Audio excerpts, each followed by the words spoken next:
दोस्तों नमस्कार। जैसा कि हम सभी जानते हैं कि आजकल पूरे देश में जिस चुनाव की सबसे ज़्यादा चर्चा है वो है उत्तर प्रदेश का विधानसभा चुनाव। कहा भी जाता है कि लखनऊ होते हुए ही दिल्ली की सत्ता तय होती है। बिना लखनऊ के मदद के दिल्ली में शायद ही कभी कभार सरकारें बना करती हैं।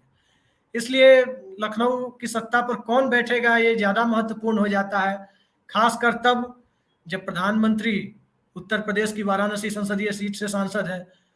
प्रधानमंत्री के अलावा जो बीजेपी के सबसे बड़े पोस्टर बॉय हैं योगी आदित्यनाथ, वो मौजूदा समय में उत्तर प्रदेश की सत्ता पर काबिज है। लेकिन क्या 2022 में 2017 की सफलता को दोहराया जा सकता है? क्या 2022 किसी खंडित जनादेश की तरफ जाएगा, या क्या 2022 किसी विपक्षी दल के सर पर सेहरा बांधेगा? इन सब संभावनाओं पर अभी हम विस्तार से चर्चा करेंगे और विस्तार से आपको ये भी बताएंगे कि भारतीय जनता पार्टी ने किन परिस्थितियों में 2017 का चुनाव जीता था। और इसको दो हिस्सों में बांटते हैं। इस पूरे चुनावी विश्लेषण को हम दो हिस्सों में बांटते हैं। पहला, भारतीय जनता पार्टी का सियासी मिजाज, और इस सियासी मिजाज के तहत भारतीय जनता पार्टी ने दो बार 1991 में और 2017 में अपने बूते सरकार बनाई है। 1991 में 225 सीटें भारतीय जनता पार्टी ने जीती, जबकि 2017 में 325 सीटें भारतीय जनता पार्टी ने अपने गठबंधन के सहयोगियों के साथ मिलकर जीती। तो क्या 2022 में सफलता को दोहराया जा सकता है? क्या 1991 और 2017 की कहानी 2022 में दोहराई जाएगी? इसकी चर्चा के लिए सबसे पहले भारतीय जनता पार्टी की सियासी पृष्ठभूमि को उत्तर प्रदेश के परिप्रेक्ष्य में समझना जरूरी हो जाता है। हम सभी जानते हैं कि उत्तर प्रदेश में 1991 का लोकसभा चुनाव राम लहर के बीच हुआ था, और तब भारतीय जनता पार्टी ने पहली बार अपनी सरकार पूर्ण बहुमत के साथ बनाई थी। पिछड़े वर्ग के लोधी समुदाय से आने वाले कल्याण सिंह मुख्यमंत्री बने थे। उसके बाद भारतीय जनता पार्टी ने सरकारें तो बनाई, लेकिन कभी उसे बहुमत नहीं मिला, हमेशा उसे जोड़ तोड़ का सहारा लेना पड़ा। लेकिन 2017 में भारतीय जनता पार्टी ने एक बार फिर सरकार बनाई, और जब 17 में भाजपा ने सरकारें बनाई या अपनी सरकार उत्तर प्रदेश में बनाई, तो इस सरकार को बनाने के लिए बहुत बड़े सामाजिक समीकरण को साधने का काम अमित शाह के नेतृत्व में भाजपा एंड कंपनी ने, संघ परिवार एंड कंपनी ने मिलकर किया था। और क्या किया था इसे मैं विस्तार से आपको बताता हूं। और विस्तार से इसे जानने के लिए सबसे पहले हम चलते हैं 1991 के चुनाव में। 1991 में जब भारतीय जनता पार्टी ने उत्तर प्रदेश में सरकार बनाई थी, तब भारतीय जनता पार्टी एक अम्ब्रेला ऑर्गेनाइजेशन बनी थी हिंदुत्व के नाम पर। जहां बहुत सारे सामाजिक समूह उसके साथ जुड़ गए थे।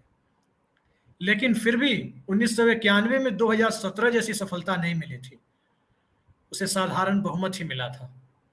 और इसके पीछे कारण भी था।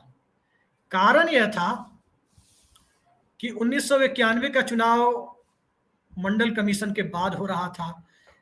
अजीत सिंह जनता दल के नेता हुआ करते थे, लिहाजा अजीत सिंह का समुदाय यानी जाट और पिछड़े वर्गों की एक ठीक ठाक आबादी जनता दल के पीछे खड़ी थी। दूसरी बात यह थी कि उस वक्त देश में प्रधानमंत्री पद पर चंद्रशेखर थे, जो उत्तर प्रदेश से ही आते थे और ठाकुर समाज से थे। और तीसरी चीज यह थी कि कांग्रेस से ब्राह्मणों का पूरी तरह मोह भंग नहीं हुआ था। यही कारण था, यही तीन बड़े फैक्टर थे कि 1991 में 2017 जैसी बड़ी सफलता भाजपा को नहीं मिली थी। लेकिन भाजपा को जो वोट मिले थे वो किनके मिले थे? भाजपा को मिलने वाले वोट में सवर्णों के आधे से ज्यादा मत थे। ठाकुरों, ब्राह्मणों, कायस्थों के, भूमिहारों के आधे से ज्यादा मत भाजपा को मिले थे। गैर यादव पिछड़ी जातियों की बहुत बड़ी तादाद हिंदुत्व के नाम पर भाजपा के पक्ष में इकट्ठी हो गई थी, जिसका नतीजा था कि भारतीय जनता पार्टी ने 1991 में सरकार बनाई। कल्याण सिंह का चेहरा था, अडवाणी ब्रांड हिंदुत्व था, जिसके बूते भारतीय जनता पार्टी साधारण बहुमत पाने में कामयाब रही। पिछड़े वर्गों और जाटों की एक ठीक ठाक तादाद और खासकर मुसलमानों की एकजुटता तत्कालीन मुख्यमंत्री मुलायम सिंह के पक्ष में ना हो करके वोट बिखर गया था। अगड़ा पिछड़ा के नाम पर भी बिखरा था, और जनता दल के पक्ष में कुछ, थोड़े बहुत कांग्रेस के पक्ष में, और कुछ सत्तारूढ़ मुलायम सिंह के पक्ष में चले गए थे, जिस वजह से उत्तर प्रदेश में भाजपा को बड़ी सफलता मिली और जनता दल को 90 सीटों के साथ उत्तर प्रदेश विधानसभा में दूसरी बड़ी पार्टी बनी, मुख्य विपक्षी पार्टी बनी। तो ये थी 1991 की कहानी। अब 1991 से हम 2017 की तरफ आते हैं। 2017 के उत्तर प्रदेश विधानसभा चुनाव में जो परिस्थितियां थी वो यही थी कि 91 में जैसे मुलायम सिंह यादव मुख्यमंत्री पद पर थे, ठीक उसी तरह उनके बेटे अखिलेश यादव समाजवादी पार्टी के बैनर तले मुख्यमंत्री थे। और समाजवादी पार्टी के पास जो वोट बैंक था वो मूल रूप से यादवों और मुसलमानों का, जिसे MY समीकरण कहते हैं। तो ये MY समीकरण का उत्तर प्रदेश में कुल जमा वोट तकरीबन 28% होता है और यही 28% वोट समाजवादी पार्टी के पास था। कांग्रेस के साथ गठबंधन की कोशिशें की गई, गठबंधन हुआ भी। प्रशांत किशोर एंड कंपनी के कहने पर एक नारा भी गढ़ा गया, यूपी को ये साथ पसंद है, साथ यानी राहुल गांधी और अखिलेश यादव का साथ। लेकिन कांग्रेस तब तक अपने बचे खुचे आधार को भी उत्तर प्रदेश में गंवा चुकी थी। उसके पास कुछ ऐसा नहीं था जिससे कि उत्तर प्रदेश में कांग्रेस पार्टी समाजवादी पार्टी को ट्रांसफर करा सके। नतीजा यह हुआ कि सपा के MY समीकरण के सहारे ही चुनावों को साधने की कोशिश हुई और समाजवादी पार्टी बुरी तरह से चुनाव हारी। बिल्कुल वैसे ही बुरी तरह हारी जैसे 1991 के चुनाव में तत्कालीन मुख्यमंत्री मुलायम सिंह यादव की पार्टी समाजवादी जनता पार्टी उत्तर प्रदेश में बुरी तरह हारी थी। लेकिन भारतीय जनता पार्टी को इतनी बड़ी जीत मिली कैसे? ये तो आपने जान लिया कि समाजवादी पार्टी बुरी तरह हारी थी। दरअसल भारतीय जनता पार्टी को जो जीत मिली थी उसके पीछे एक बहुत बड़ा सामाजिक समीकरण था। सामाजिक समीकरण यह था कि प्रधानमंत्री नरेंद्र मोदी पिछड़े वर्ग से आते थे, बढ़िया हिंदी बोलते हैं। हालांकि HD देवेगौड़ा देश के पहले OBC प्रधानमंत्री रहे, लेकिन HD देवेगौड़ा उत्तर भारतीय समाज को संबोधित करने में, उनके साथ डायरेक्ट कांटेक्ट बना पाने में उस तरह से समर्थ नहीं थे जिस तरह से नरेंद्र मोदी हैं। लिहाजा नरेंद्र मोदी ने अपनी कम्युनिकेशन स्किल, अपनी भाषाई क्षमता के दम पर उत्तर भारत के पिछड़े वर्ग के मतदाताओं के साथ सीधे सीधे खुद का तारतम्य स्थापित किया। इसके साथ साथ उत्तर प्रदेश में जो यादव के बाद जो दूसरा सर्वाधिक प्रभावशाली समाज है, जिसे मौर्य समाज कहते हैं, मूल रूप से इसमें 3 समुदाय आते हैं, मौर्य, शाक्य और कुशवाहा। तो उस मौर्य समाज के प्रतिनिधि के तौर पर केशव प्रसाद मौर्य को प्रदेश अध्यक्ष बनाया गया। लिहाजा उत्तर प्रदेश में गैर यादव पिछड़ी जातियों की एकजुटता उस पैमाने पर हो गई जिस पैमाने पर 1991 में भी संभव नहीं हो पाई थी। इसके साथ साथ 91 वाली परिस्थितियां भी नहीं थी। ब्राह्मण वोट कांग्रेस से पूरी तरह से छिटक चुका था और वो नए ठिकाने की तलाश में था और भारतीय जनता पार्टी के रूप में उसे 2014 के लोकसभा चुनाव में एक नया ठिकाना मिल भी गया था। ठाकुर वोटों के पास भी दूसरा कोई चारा नहीं था। ठाकुर वोटों की भी एक तरफा गोलबंदी जो 1991 में चंद्रशेखर और VP सिंह के कारण नहीं हो पाई थी, वो 2017 में भारतीय जनता पार्टी के पक्ष में हो गई। तो अगड़ी जातियों की एकजुटता पूरी तरह से, गैर यादव पिछड़ी जातियों की एकजुटता पूरी तरह से, और इसके साथ साथ जो गैर जाटव यानी मायावती का चुनावी वोट बैंक, जो गैर यादव दलित जातियां हैं जिनकी तादाद तकरीबन 45% है उत्तर प्रदेश में। दलित जातियों में 45%, ओवरऑल तकरीबन 10% है। कुल आबादी में 10% और दलित आबादी में 45% आबादी है। उनका अधिकांश हिस्सा भारतीय जनता पार्टी के हिस्से आया। तो ये इतना बड़ा एक रेनबो कॉम्बिनेशन खड़ा हो गया जिस कॉम्बिनेशन के बूते भारतीय जनता पार्टी ने 80% बहुमत हासिल कर लिया। 403 सीटों में 325 सीटों तक भारतीय जनता पार्टी पहुंचने में कामयाब होगी। लेकिन सवाल यह उठता है कि क्या 2022 में संभव हो पाएगा, और यदि नहीं होगा तो क्या होगा? तो 2022 में क्या होगा यह भविष्य के गर्भ में है।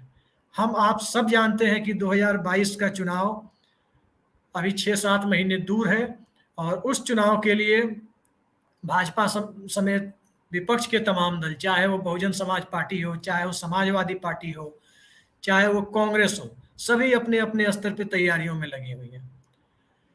लेकिन फिलहाल जो परिस्थितियां दिख रही है, इन परिस्थितियों के बारे में मैं आपको एक छोटी सी चीज बता देता हूं। दिल्ली के एक बड़े टीवी न्यूज चैनल ने उत्तर प्रदेश के कुछ जिलों में सर्वे कराया, लेकिन अब उस न्यूज चैनल के लोगों की हिम्मत नहीं हो रही है कि वो सर्वे उस टीवी पर दिखा सके। सब जानते हैं कि टीवी चैनलों पर किस तरह का दबाव है, सब जानते हैं कि टीवी चैनल किस तरह के मोड में काम कर रहे हैं, उनका नजरिया क्या है। तो ऐसे हालात में मैं आपको बताता हूं कि उत्तर प्रदेश को मूल रूप से 4 भागों में विभाजित करके देखे जाने की जरूरत है। एक हिस्सा पश्चिमी उत्तर प्रदेश का होता है, जिसे आम बोलचाल की भाषा में जाटलैंड कहते हैं। दूसरा हिस्सा अवध का होता है। तीसरा हिस्सा, एक छोटा हिस्सा बुंदेलखंड का होता है। और चौथा एक बहुत बड़ा हिस्सा पूर्वांचल का होता है। तो शुरुआत हम पश्चिमी उत्तर प्रदेश से करते हैं। पश्चिमी उत्तर प्रदेश में सब जानते हैं कि भारतीय जनता पार्टी के पक्ष में जो माहौल बना, जिस माहौल को बनाने के लिए एक बहुत ज्यादा मेहनत करने की जरूरत भारतीय जनता पार्टी को पड़ी थी। इतनी मेहनत कि जब नरेंद्र मोदी भारतीय जनता पार्टी के प्राइम मिनिस्टेरियल कैंडिडेट डिक्लेयर हुए, उस वक्त गुजरात में उनके प्रमुख सिपहसालार माने जाने वाले मौजूदा केंद्रीय गृह मंत्री अमित शाह को यूपी भाजपा का इंचार्ज बनाकर यूपी में भेजा गया।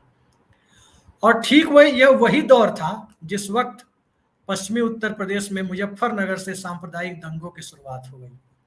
सांप्रदायिक सौहार्द बिगड़ने का नतीजा यह रहा कि जिन चौधरी चरण सिंह ने जाटों और मुसलमानों की एक एकता बड़े पैमाने पर कायम कर रखी थी।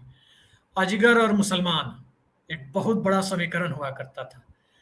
अजगर बोले तो अहीर, जाट, गुजर और राजपूत, यह पूरी तरह से दरक कर रह गया। और इसके दरकने का नतीजा यह हुआ कि ये सारी जातियां मुसलमानों को छोड़ दे तो अजगर के अंतर्गत आने वाली ये चारों जातियां भारतीय जनता पार्टी के हिस्से और भारतीय जनता पार्टी के बैनर तले इकट्ठा हो गई।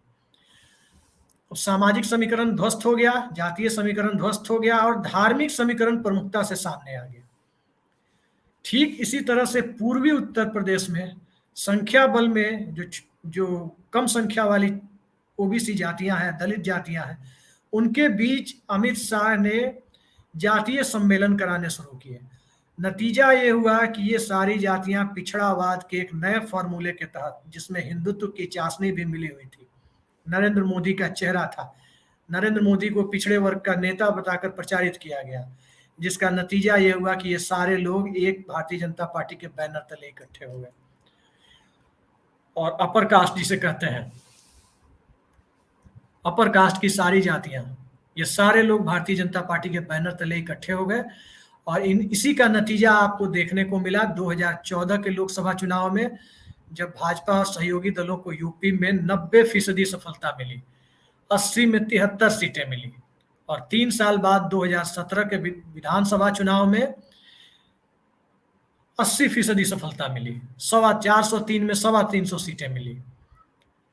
2019 में भी कमोबेश यही कहानी दोहराई गई, खासकर तब दोहराई गई जब सपा और बसपा और अजीत सिंह की पार्टी राष्ट्रीय लोक दल तीनों एक मंच पे इकट्ठा हो चुकी थी। लेकिन इसके बावजूद महागठबंधन को सफलता इसलिए नहीं मिली क्योंकि पिछड़ी और गैर यादव, पिछड़ी और गैर जाट और दलित जातियों के बीच में नरेंद्र मोदी का जलवा बरकरार था। अब सवाल उठता है कि 2019 में यह सफलता संदिग्ध क्यों मानी जा रही है, 2022 में यह सफलता संदिग्ध क्यों मानी जा रही है। संदिग्ध इसलिए है कि 2017 के विधानसभा चुनाव में भारतीय जनता पार्टी ने अपना मुख्यमंत्री पद का चेहरा घोषित नहीं किया था। कई नेता चुनावी रैलियों में, तो कई नेता दबी जुबान से या टीवी कैमरे पर भी ये स्वीकार करते थे कि उत्तर प्रदेश का मुख्यमंत्री कोई पिछड़ा ही होगा।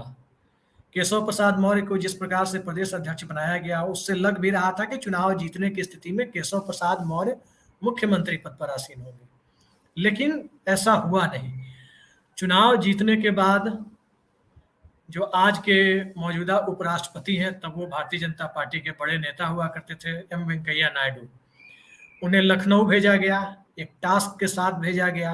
और टास्क यही था कि योगी आदित्यनाथ, जो गोरखपुर के तत्कालीन सांसद थे, उन्हें मुख्यमंत्री बनाने के लिए विधायक दल में सहमति कायम करवाना। सहमति कायम भी हुई, क्योंकि केंद्रीय नेतृत्व का आदेश था, तो उस पर तामील होना लगभग तय ही था। तो ऐसी परिस्थितियों में योगी आदित्यनाथ मुख्यमंत्री बन गए और हिंदुत्व के नए पोस्टर बॉय के तौर पर वो सामने आए। लेकिन क्या यह हिंदुत्व आर्टिफिशियल था? क्या यह कृत्रिम था या वास्तविक था? इसी की परीक्षा 2022 के चुनाव में होनी है। और मैंने पश्चिमी उत्तर प्रदेश की बात की। पश्चिमी उत्तर प्रदेश में जाट मतदाता बहुत प्रभावशाली हैं। 136 विधानसभा सीटें ऐसी हैं जहां जाट थोड़े या ज्यादा संख्या में मौजूद है। और इन 136 विधानसभा सीटों में भारतीय जनता पार्टी का आंकड़ा 100 से ऊपर था पिछले विधानसभा चुनाव में। उनकी सफलता दर 80% के आसपास थी पश्चिमी उत्तर प्रदेश में भी। लेकिन क्या इस बार यह हो पाएगा? अब मैं आपको बताता हूं कि पश्चिमी उत्तर प्रदेश में इन 136 सीटों में 55 सीटें ऐसी हैं जहां जाट और मुसलमान मिलकर के 40% का आंकड़ा पार करते हैं।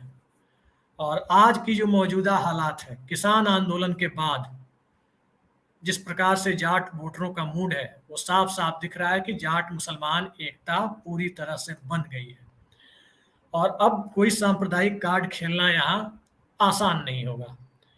आसान इसलिए नहीं होगा क्योंकि जाटों ने माहौल बनाया भारतीय जनता पार्टी के लिए 2014 में और 17 में, उन्हें कुछ मिला नहीं। और इन सब से ऊपर जाकर के केंद्र सरकार ने बिना किसानों से मशविरा किए, बिना किसान संगठनों की सलाह लिए 3 कृषि कानून पास करा दिए, जिसको लेकर पूरे देश के किसान अलग अलग जगहों पे धरना प्रदर्शन कर रहे हैं। और इस किसान आंदोलनों के सबसे बड़े नेता राकेश टिकैत, और सबसे बड़ा सामाजिक समूह जो इस किसान आंदोलन के साथ जुड़ा हुआ है वो जाट है।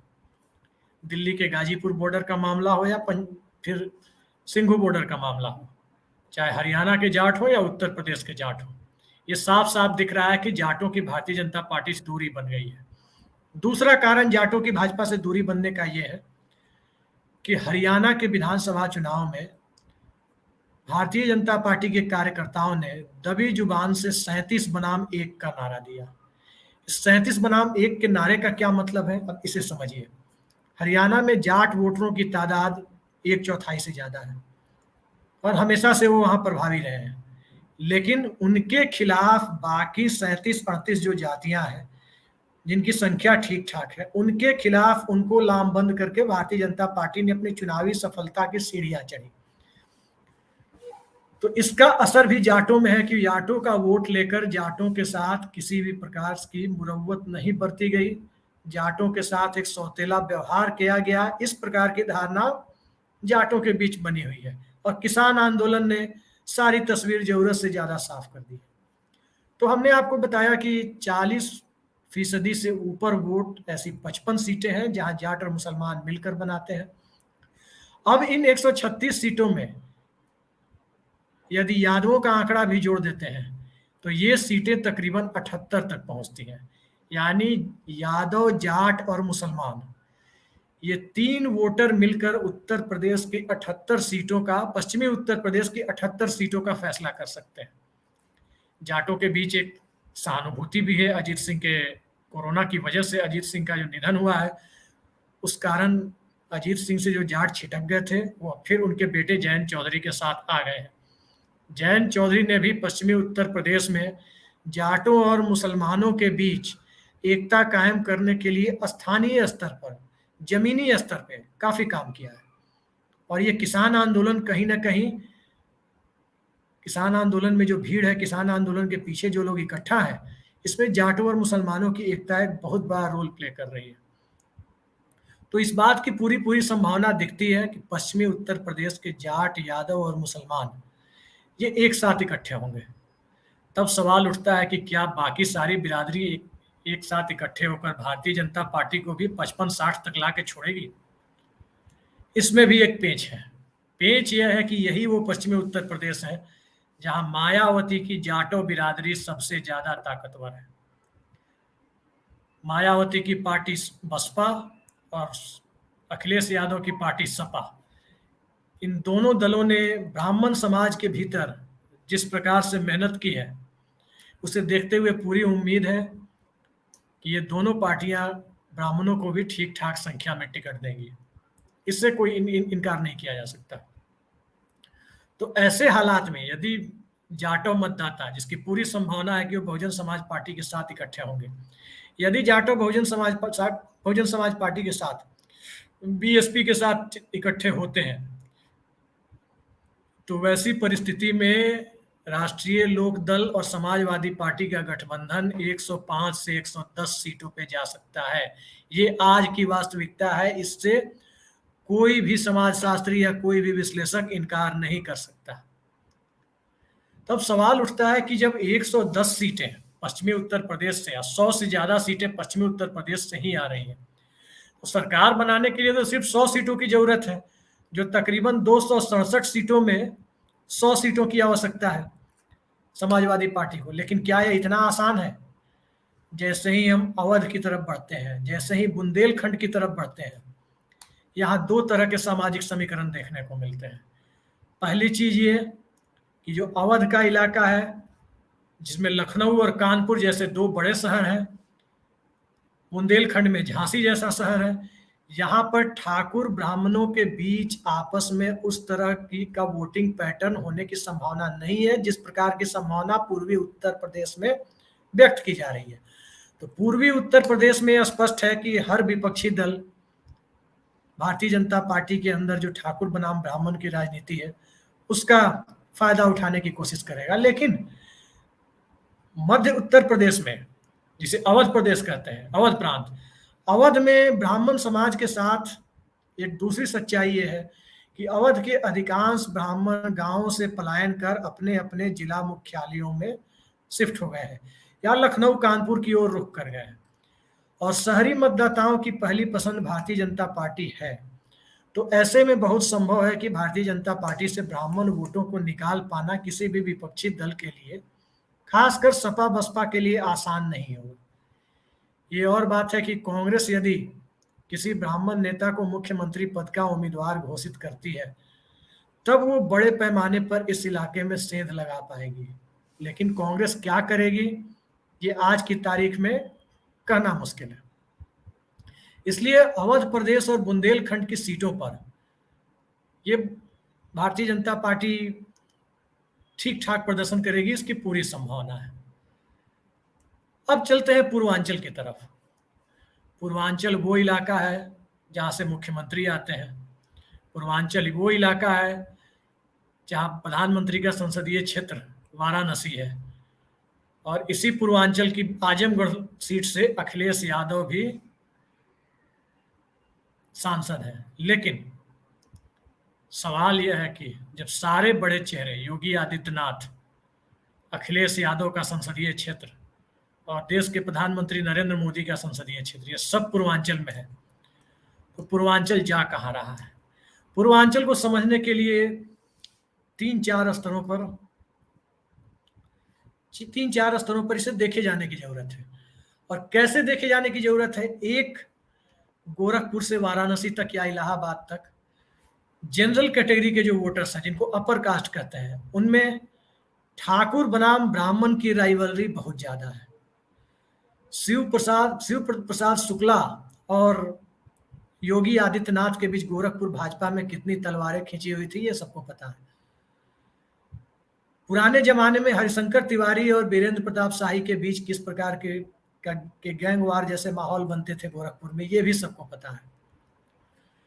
ये भी सबको पता है कि इसी पूर्वांचल से मुख्तार अंसारी जैसे भी है, इसी पूर्वांचल से आजमगढ़ जैसा जिला भी है, जो उत्तर प्रदेश में यादवों का सबसे बड़ा गढ़ है। इस पूर्वांचल में भूमिहार समाज भी, जो अपर कास्ट में काउंट किया जाता है, भूमिहार समाज भी प्रभावशाली है। जिस समाज के मनोज सिन्हा को योगी आदित्यनाथ के नेता चुने जाने के एक दिन पहले तक मुख्यमंत्री बनाया जा रहा था, इसी समाज से ब्यूरोक्रेट टर्न पॉलिटिशियन, अधिकारी से नेता बने, आईएएस अधिकारी से नेता बने अरविंद शर्मा भी आते हैं, और जिनको लेकर प्रधानमंत्री नरेंद्र मोदी और मुख्यमंत्री योगी आदित्यनाथ के बीच तनातनी की खबरें आ रही थी। लेकिन क्या इन सब से विपक्ष के लिए कोई रास्ता खुलता है पूर्वांचल में?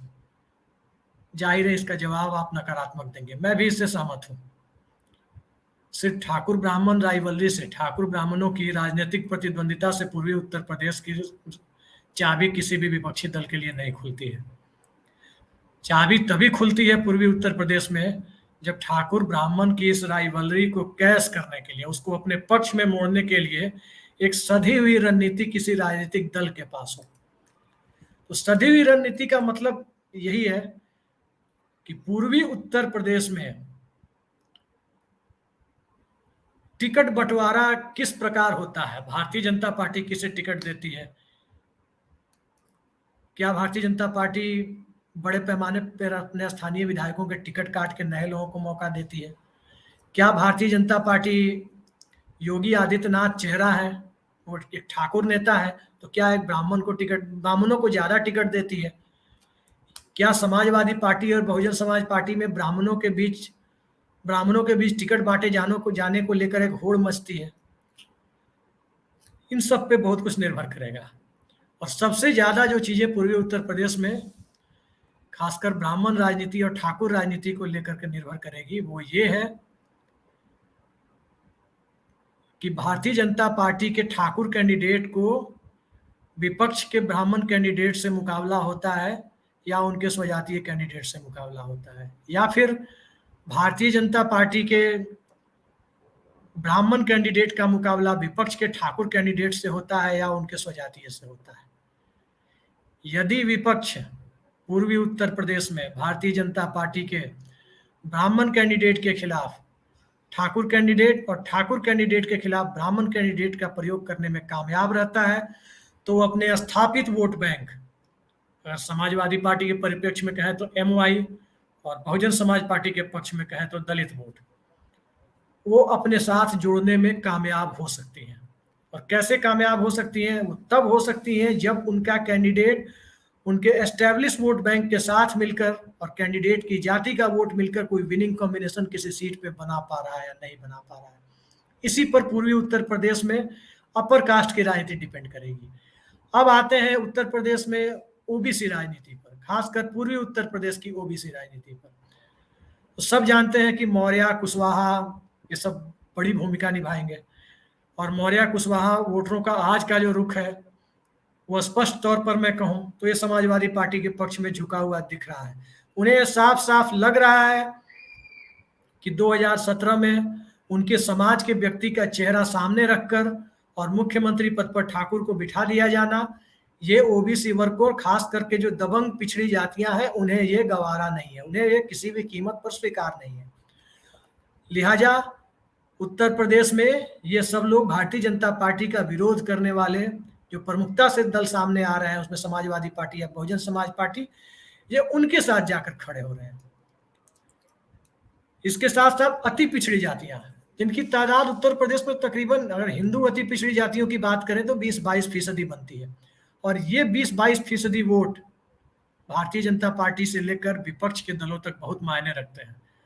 लेकिन आज की जो सामाजिक हकीकत है, राजनीतिक हकीकत है, वो यही है कि इन 20-22% गैर दबंग पिछड़ी जातियां, जिसे एक्सट्रीमली बैकवर्ड क्लास कहते हैं, उनमें नरेंद्र मोदी का जलवा आज भी बरकरार है और नरेंद्र मोदी जिधर चाहे मोड़ सकते हैं। लेकिन इनमें भी एक डेंट लगता हुआ दिख रहा है। डेंट कैसे लग रहा है? तो इनमें दो ऐसी बिरादरियां हैं जो भारतीय जनता पार्टी के खिलाफ जा सकती हैं। एक है निषाद बिरादरी और दूसरी है इसके साथ साथ राजभर बिरादरी। निषाद बिरादरी और राजभर बिरादरी का वोट कहाँ जाएगा, ये आज की तारीख में कह पाना मुश्किल है। लेकिन यदि ये इधर से उधर होता है, भारतीय जनता पार्टी के पक्ष में होता है, तो उन्हें 20 से 25 सीटों का फायदा दे सकता है, और यदि विपक्ष में जाता है, किसी एक तरफ स्विच करता है, तो 20 से 25 सीटों का सीधा सीधा नुकसान भी दे सकता है।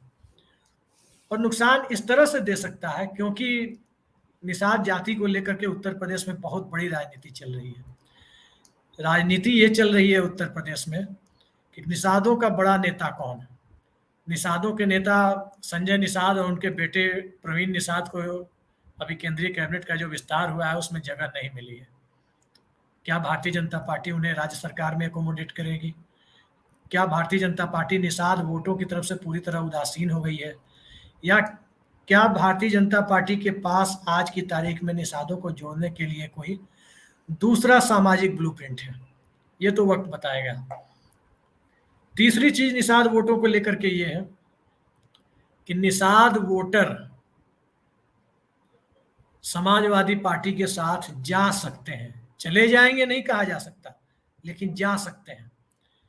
और कैसे जा सकते हैं ये भी मैं आपको बताता हूं। उत्तर प्रदेश के निषाद वोटरों को लुभाने के लिए बिहार से एक निषाद नेता सन ऑफ मल्ला मुकेश सहनी उत्तर प्रदेश आए और कई जगह उन्होंने अपनी बिरादरी की नेता, जिन्हें दस्यु सुंदरी कहा जाता था और जो समाजवादी पार्टी से सांसद भी बनी थी, फूलन देवी की प्रतिमा लगाने के लिए उन्होंने कोशिशें शुरू की, लेकिन स्थानीय पुलिस ने, योगी आदित्यनाथ सरकार की पुलिस ने और प्रशासन ने उन्हें प्रतिमा नहीं लगाने दी और उस प्रतिमाओं को जब्त कर लिया।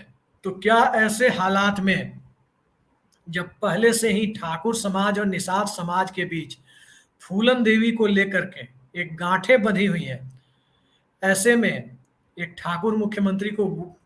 ठाकुर नेता को पुनः मुख्यमंत्री बनाने के लिए क्या निषाद समाज वोट देगा? यह बड़ा सवाल है। दूसरा सवाल राजभर समुदाय का है। राजभर समुदाय के नेता अभी किधर जाएंगे कहा नहीं जा सकता, और इसलिए नहीं कहा जा सकता क्योंकि राजभर समुदाय आज की तारीख में एक कंफ्यूजन की स्थिति में है। उसके नेता माने जाने वाले ओम प्रकाश राजभर कभी स्वतंत्र देव सिंह से मिलते हैं जाके, तो कभी भारतीय जनता पार्टी के खिलाफ बयान देते हैं, कभी अखिलेश यादव की प्रशंसा करते हैं, तो कभी राजनीतिक सौदेबाजी के तहत किसी दूसरे के साथ भी खड़े दिख जाते हैं। ऐसे हालात में राजभर समाज क्या नरेंद्र मोदी के चेहरे पर वोट करेगा? ये बड़ा सवाल है। तीसरी चीज उत्तर प्रदेश में है, दबंग पिछड़ी जातियों में एक जाति है कुर्मी। सब जानते हैं कि कुर्मी समाज के सबसे बड़े नेता नीतीश कुमार हैं इस देश में, बिहार के मुख्यमंत्री। लेकिन कुर्मी समाज को साधने के लिए उत्तर प्रदेश में अलग अलग क्षेत्रों से 2 कुर्मी नेताओं को कैबिनेट में शामिल किया गया है। मिर्जापुर क्षेत्र से अनुप्रिया पटेल को और गोरखपुर इलाके से पंकज चौधरी को।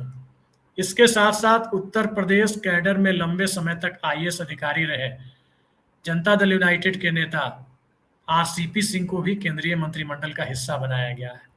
ये सब कहीं न कहीं दबंग पिछड़ी जातियों की, यादव, मौर्य, कुशवाहा वगैरह की यूनिटी को तोड़ने के लिए किया गया है।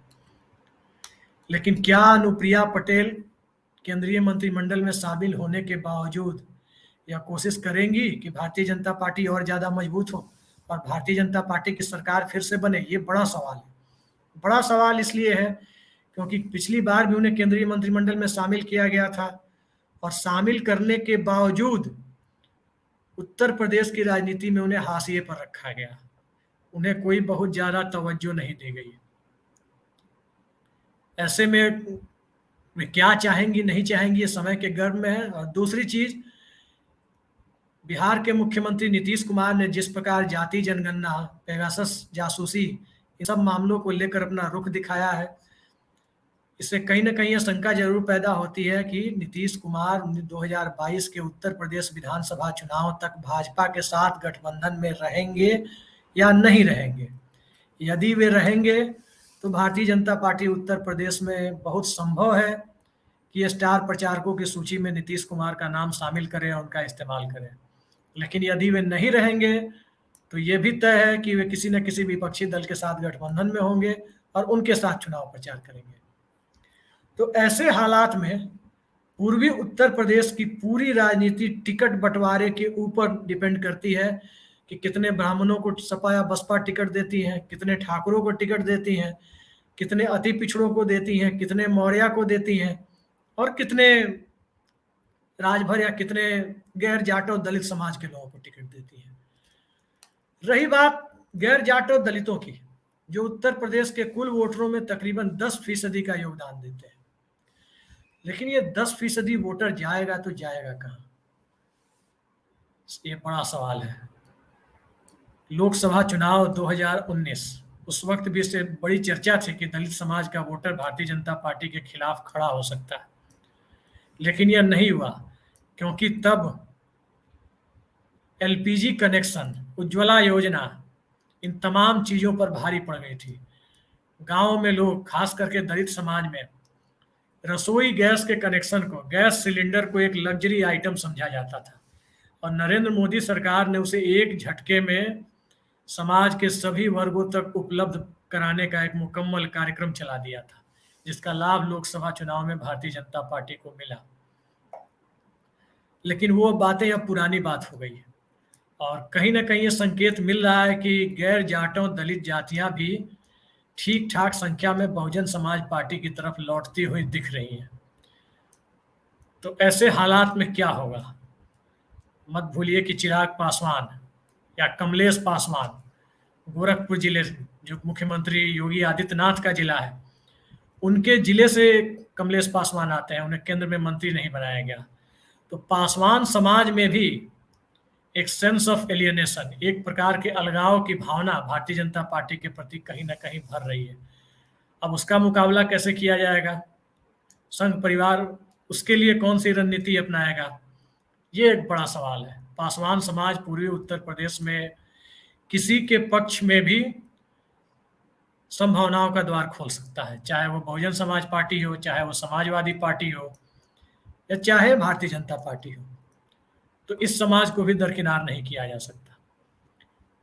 तो ऐसे हालात में क्या होता दिखता है?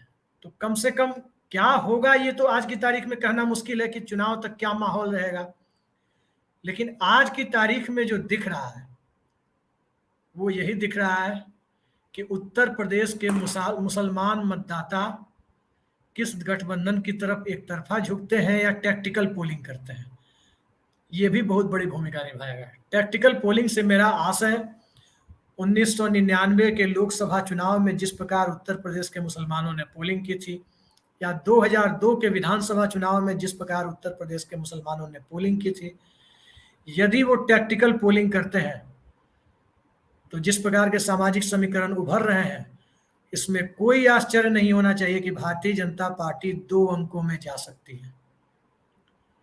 लेकिन यदि मुसलमान मतदाता किसी एक दल की तरफ झुकते हैं तो कुछ सीटों पे भारतीय जनता पार्टी को उसका फायदा हो सकता है।